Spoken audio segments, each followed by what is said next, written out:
Definitely. So looking at what you're doing at the moment, in terms of the kind of projects you're working on at the moment, and the people you're working with in your business and the people that you're working with within your clients, what are the kind of key areas that are particularly exciting for you at the moment? Well, I'm a bit of a magpie, so I'm always excited by the shiny things, and the shiny things are obviously tech and climate and sort of things like that I'm instantly drawn towards.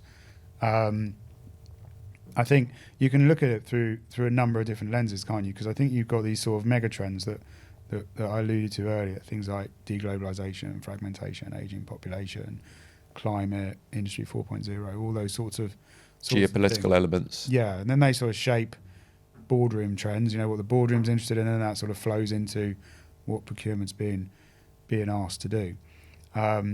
But fundamentally, I think that there is this sort of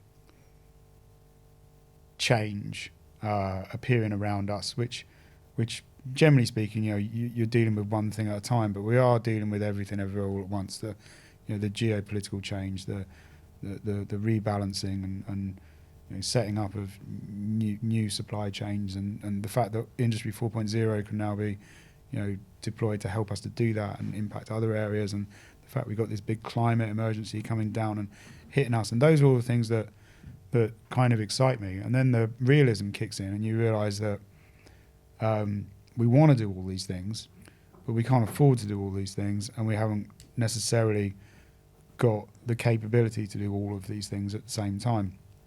And so the conversations that we have tend to be either, can you help me with these things, or can you put me in a position to be able to do these things and help with these things? And it's a super exciting time. I mean, it's probably, in terms of the challenges, the scale of the challenge and the number of organisations facing the challenge at the same time, probably the most exciting time in my career.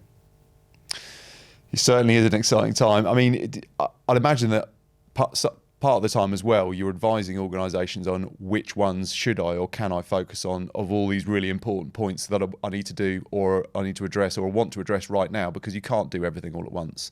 It's like that thing with startups, where it's like, work out all of the things that you want to do that you're not going to do and put them aside.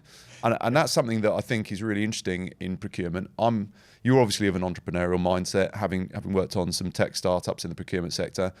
I'm definitely of that mindset as well, but I'm seeing that so much more in procurement leaders now, where there is change possible. And as I say, it's still a relatively young function where there's lots of room to grow and to change. It's that entrepreneurial mindset is something that feels coming into the industry for new people, but also there's some brilliant innovators in the industry and change makers and people that just get stuff done that are already taking that mindset into what they're doing within procurement, which I think is really exciting and nice to see. Yeah, now's the time. I mean, I think when businesses are under pressure, this is definitely something we've seen, particularly under cost and risk pressure, that's the time to take your case in.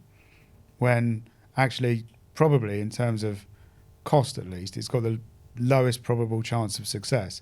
That's the time to take it in, because actually, you're going to get focused attention, and if you've prepared and you've got the right story and you've got the right case, yours might be the one that does it, because it addresses that risk challenge, that cost challenge, that innovation challenge, whatever it is.